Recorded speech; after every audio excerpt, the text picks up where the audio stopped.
Hello, hi guys! Magandang gabi sa inyo lahat. This is Chimpo Masagarichano, a faith healer, also mata reader. So ngayong hapon na to, ngayong gabi na to, tignan natin ano gusto sabihin sa inyo ng ating mga gabay. So this is a Scorpio reading for the month of, monthly gabay for the month of September 2023. Diba? Ito na. Diyos ko, September na. This is the first month of Burr months. Sige natin kung ano ang pasabog sa inyo ng September at ano ang energy na ating masasaga for today's video.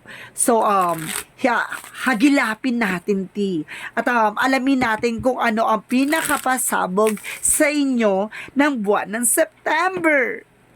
Bigyan mo ko ng isang pasabog at isang bulabog na pasili para sa ating mga kapatid na Scorpio for your wonderful reading. This is our general reading lamang, hindi lahat makaka-resonate. Kunin lamang po ang makaka-relate sa inyo and comment down below kung kaninong energy ang ating nasagap. And of course, don't forget to like and subscribe my channel and hit notification bell for more videos update. Sa mga hindi pa po nakakapag-subscribe sa aking channel, please click nyo na po ang subscribe button dyan sa baba for all para updated kayo sa mga videos ay upload natin every time and every moment. So guys, kumapit-kapit ka dahil ito na ang reading mo. For the sign of Scorpio, monthly gabay for the month of September 2023. Angel Spirit, please give me information for the sign of Scorpio. Pasensya na guys, ngayon lang tayo nakapag-upload. Pasensya na po. Pero eto na, bigyan natin yan ng hustisya ang ating September. There is a King of Wands. There is a stability, control, security, confidence. There's an 8 of Wands. There's a lot of messages. Kumbaga sinasabi sa'yo dito na kailangan continue what you're doing. Tuloy-tuloy lang ang eksena, walang hihinto. Laban lang ng laban. Sinasabi dito, there's an everything is fine. Sinasabi sa'yo ng cards na to na okay naman, no? Kumbaga, nakokontrol naman yung isang eksena. Kumbaga siguro, maaaring marami kang frustration, marami kang pinagdaanan for this past few months. Sinasabi sa ngayong ngayong September na to, bibigyan ka ng pahinga. Bibigyan ka ng rest day. And of course, there's a Three of Wands waiting for a result. May pag-antay ng result. And there's Seven of Swords. There's an information. May tao, there's a lying cheating on you. Or there's an information na kumukuha sa ito. Sino kaya yan? Kilalanin natin yan. Get my information. There's the Magician, manifestation. Sinasabi sa'yo dito, mamamanifest mo daw yung mga bagay na gusto mong gawin. Get more information. Kailangan ka daw kumuha ng mga impormasyon para mas may sa katuparan mo. At mas maganda ang kahiginatnan, no? Kailangan detalyado at plakado. What is the King of Wands? King of Wands represent the Two of Cups. There's a partnership, no? Kumbaga itong King of Wands, sinasabi dito na control, no? Sinasabi sa'yo dito na kailangan kontrolado mo pagdating sa partnership. Hindi pwedeng magugulo, hindi pwedeng maiiba, no? Same lang dapat. What is the Eight of Wands? There's a Devil card. Whoa! Maraming energy dito. Sinasabi sa'yo na maraming susubukin ka ditong linlangin, maraming susubukin na pabagsakin, pero mananatiling nakatayo, no? What is the everything is fine? Tulad yan sinasabi ko, diba? Tingnan mo.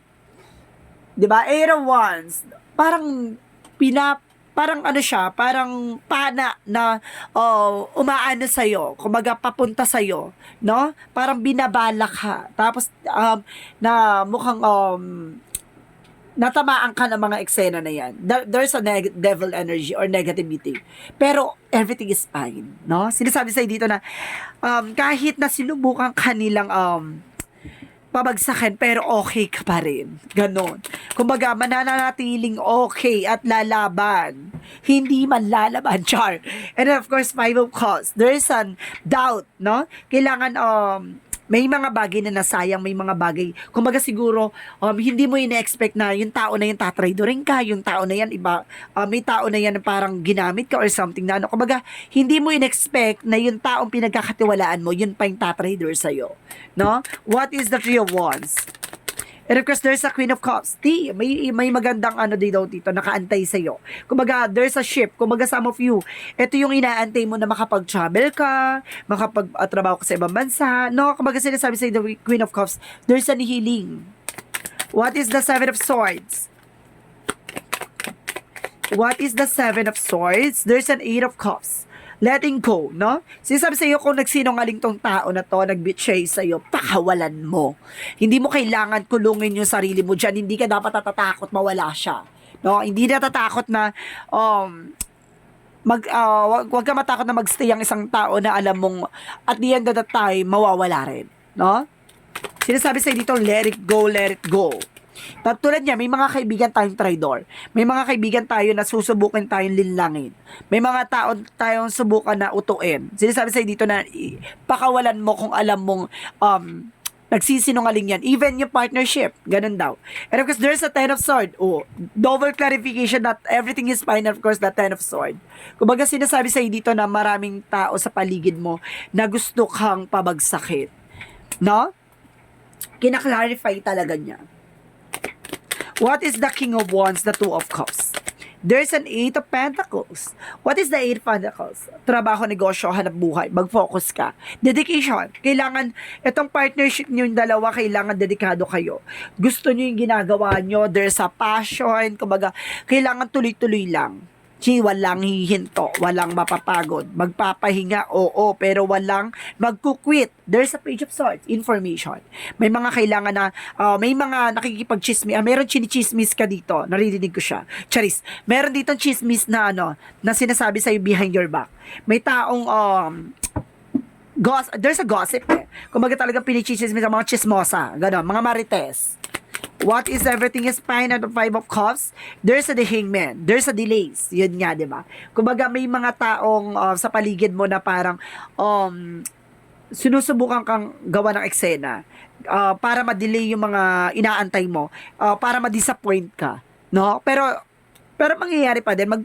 Kumbaga, there is everything is fine. Ibig sabihin, magtutuloy-tuloy pa rin. No? Kumbaga, nilak ka dun sa eksena na yon, ginawan ka ng pause or delays. Pero, at the end of the time, magkakaroon pa rin ng process yon. Magkakaroon pa rin ng progress yon. Ganun yun. Ha? And of course, there's a Nine of Wands. There's a final push. May mga bagay na kailangan mo lang talagang i-push. No? Para maisa ka to para mo yung ginagawa mo. Wala ka dapat iisipin pa. Sinasabi ng Nine of Wands dyan, para sinasabi sa akin dito na parang, resilience, no? Kailangan mo maging tahimik sa lahat ng ginagawa mo. Hindi mo kailangang makipagbulgaran sa kanila para lang ipakilala yung sarili mo. Hindi ka kung sino lang, 'di ba? Ikaw si Scorpio na mas malakas at mas matibay, mas malakas ang kamandag kaysa sa kanya. Tandaan mo 'yan. What is the Seven of Swords and the Eight of Cups? Kumbaga, Scorpio, there's an evolution. 'Di ba? After the Scorpio, there's an eagle. After the eagle, there's a phoenix. Phoenix is the rising from the ashes. No? Pipilitin ka pabagsakan, pipilitin kang durugin, pero mananatili kang buhay. No? Kahit na sa kamatayan. What is the Seven of Swords and the Eight of Cups? Makikipaglaban ka talaga, ti. Makikipagbultuhan ka talaga, ti. Ganun talaga. And of course, there's an Ace of Swords. There's a breakthrough. Makukuha mo ang what you deserve.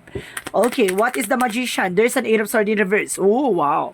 There's a recovery. Ti, tignan mo. Sinubukan ka pabagsakan, sinubukan traidorin, pero ti, nanatili kang matatag. Freedom. Binigyan ka ng kalayaan. At least nakilala mo na kung sino yung mga trader sa paligid mo, diba? Kumbaga, yung mga tao na yan, kumbaga, kilala mo na yung ligaw ng bitubukan nila. Alam mo na kung hanggang saan lang yung dapat mapagkatiwalaan, diba? There's Jesus loving quotes, Jesus plan na or God's will na sinabi sa'yo dito na huhubarin yung mga tao sa paligid mo para makilala mo ang pagkakakilanlan nila. 'Diba? Tama naman. Para malaman mo kung sino yung pagkakatiwalaan mo at sino talaga yung buburahin mo sa landas mo. No? What is the outcome? There ay nga pala, there's an angel's number ha. 888. There's an 888 for abundance. Di, may pasabog at bulabog ka na mukhang ngayon September na to, maraming finances, maraming pera na dadapo sa'yo. What is the outcome? Outcome is the two of wands. There's a final decision. Or there's a decision that you need to make. And of course, there's a Knight of Wands. Slow and steady. Kalma lang. Slowly but surely. And of course, there's a Seven of Wands. See? Dagdagan mo yung protection mo. Dagdagan mo ang mag-set ka ng boundaries para hindi nakakapasok ka ng mga negativities. No? Dagdagan mo yung protection mo para hindi na makasayad sa teritoryo mo yung mga taong gumagawa ng hindi maganda sa'yo. Protectionan mo. So, let's see naman guys, what is the Love Oracle card? No? Pasabog tong monthly gabay mo ha. Hinubaran at pinakilala na kung sino yung mga taong pagkakatiwalaan at hindi na. Diba? Not enough, no? Hindi pa yan, kumbaga sinasabi dito na maaaring nagkakaroon ng selos, no? Kaya nila nagawa yan kasi selos yan. And of course, there's a heart with a key. Nakuha mo kasi yung perfect match mo. No? Yung taong karapat dapat sa'yo. You have a partner. No? Kumbaga parehas kayong give and take and there's an engagement ring. Kumbaga talagang nakalaan kayo sa isa't isa. There's a complaisance talaga. There's an eternity, eternal love, partnership. No? Pasabog. So, what is additional for chakra? For chakra, there is a renewal. Oh, ngayon, kumbaga, yung abundance na nangyari sa'yo from the last mind, kumbaga magtutuloy na siya, tuloy-tuloy na yung pasabog na to and there's a joy. Magiging masaya ka at magiging ligalig ka dito, magliligalig ka sa saya, ganon. And of course, there's a growth. Ito na yung pinaka-ugat ng eksena, no? Kumbaga, syempre pagkatapos ng ugat, yan na. Magsisimula ng yumabong at tumubo ang isang puno at mamunga. Ganun siya, no? Kumbaga, yan yung ugat na yan magsisilbing growth and expansion mo. So, what is the angel's number messages? So, what is the angel's number messages? Okay, there is a 444. I am protected. You are being protected. Trust your journey. Trust the way your life unfolds. And trust that you are where you need to be a present moment. No? Kailangan maging, sinasabi sa dito, maging confident ka sa ginagawa mo. And of course, continue what you're doing. Kasi you are being protected. At kailangan mo rin protectionin yung sarili mo. Dagdagan mo yung protection mo para pasabog ka dyan. Hindi na siya makakapasok. Mga ano na yan. Diba? What is additional messages? There is a leadership. Diba? Kaya mo maging take charge of this situation. Kaya mong pamunuan bawat sitwasyon. And there's an oracle. Diba? You are able to discern answers and guidance for your health and others. So, ibig sabihin, kaya mong makita o mailahad yung kasagutan, no? Kaya mong makita ang kasagutan sa lahat ng katanungan mo, even sa ibang tao. You have a guidance. You are a protector, and you have creator, no? What is additional messages? There is a dolphin. Enjoy yourself. You enjoy your life from the fullest. Mag-enjoy ka lang. The more na nag-enjoy ka, the more silang naiinis. The more silang nade-depress. Yung mga tao na yan. What is additional messages? Okay, there is a taking action. Kumilos, gumalaw. Galaw-galaw. Diba? Kailangan mo lang talagang pansinin yung mga bagay na alam mo magkakaroon sa iyo ng expansion or alam mo magsiserve sa iyo in the end of the time, no? And of course, sinasabi dito na dress rehearsal, alternative choices, alternative course. Sinasabi sa'yo dito na kailangan alam mo yung kung ano yung grounds mo, kung ano ba yung talagang gusto mong gawin sa buhay mo, no? Ayun yung sinasabi dito. What is the energy? Energy is a door to value. Dapat alam mo yung kahalagahan mo. And there's a value team. Maraming salapi. 8888, pasabog. Ganon. And of course, there's an hostilities. Protect your power, protect your energy. So, what is additional energy? Sinasabi dito, there is a magician in the mirror, manifestation and reflection. See? Kapag may ginagawa ka, talaga magre-reflect sa'yo yan. So, ayun tinatawag na what goes around comes around. Kung ano man ang ginawa mo sa kapwa mo, ay babalik sa'yo. Ganun yon. Kapag tumulong ka sa ibang tao, may taong tutulong sa'yo kung paano pagtulong mo sa iba. Ganun lang yon, give and take. What is Archangel Michael messages? At sinasabi sa'yo dito, focus sa define the perfect health. No, kailangan mag-focus ka rin sa health mo. Even yung mga fruits and vegetables, mga kinakain mo na unhealthy, please leave it. Keep your eyes on your target. No, kailangan dire-diretso tayo kung ano ba yung intention mo sa buhay mo. Kung ano ba yung gusto mong gawin sa buhay mo. Kung gusto mo tumambling ka. Char. Sinasabi sa'yo dito na kailangan nakapokus ka. Walang distraction. No, yung mga inggitera na yan. Gawin mong inspirasyon. So, what is additional messages? Diba? Hindi mo kailangan ma-stress dyan. Hayaan mo silang ma-depress sa'yo. And of course, there's an all. Listen to message of the angels. Makinig ka lagi sa inner voice mo daw. Ha? Ganun lang yung kailangan makikinig tayo sa ating guidance. Para gabayan at malaman natin yung mga dapat natin gagawin, no? At yung mga bagay na hindi natin dapat gawin. And of course, sinasabi dito na angels, messages, there's a blame. Wala kang ibang sisisayin kundi sarili mo sa lahat ng ginagawa mo. And of course, there's a growth. Ay, may growth talaga, may ugat talaga ng eksena dito. Sinasabi sa'yo that there's a growth. I want to expand my conscious and awareness. No? Kailangan palawakin mo ang mga bagay-bagay. No? Kailangan maging malawak ang pag-unawa, maging malawak ang kaalaman, maging malawak ang kaperahan. Ay, mukhang pera ka dyan, ti. Sinasabi sa'yo dito, lahat palawakin, huwag ka lang maging maluwag. Char, eme. So guys, there's a Monsology. Adjustment are required. So, kailangan mo na mag-adjust, no? Tipid-tipid pag may time, kailangan mo rin at the same time, kailangan mo rin mag-unwind, no? Magliwaliw. Take time to breathe out. Yun nga yung sinasabi ko, liwaliw and unwind, no? Kailangan mo rin huminga kahit papano. Kailangan mo rin magpahinga, no? Kahit na alam mong pagod ka na. Amen. So, what is Jesus loving quotes? What is the Jesus loving quotes? Give and shall be given to you. Ibigay mo. Ipagkakaloob sa'yo. Ganun yun, ti. Diba? So, what is the messages of life? Okay. Self-love. Oh. Mahalin mo din daw yung sarili mo, ha? Today, I love myself fully. I accept myself exactly as I am. I am able to recognize my own divinity and to appreciate the purity of my soul.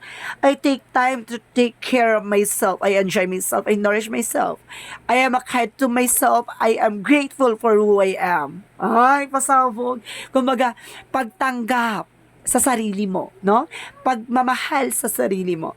Pag-i-invest sa sarili mo. Dapat magbigay ka rin ng panahon para sa sarili mo.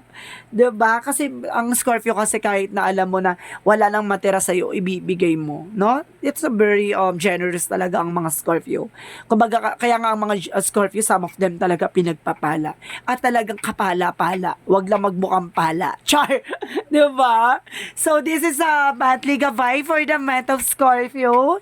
For the sign of Scorpio, for the month of Scorpio. For the month of September, for the sign of Scorpio. This reading is a general reading lamang, hindi lahat makaka-resonate. Kunin lamang po makaka-relate sa inyo and comment down below kung kaninong energy ang ating nasagap. Maraming salamat guys and see you in the next video. Nga po pala ha, don't forget, may mga charms na tayo and protections. Available na po sa ating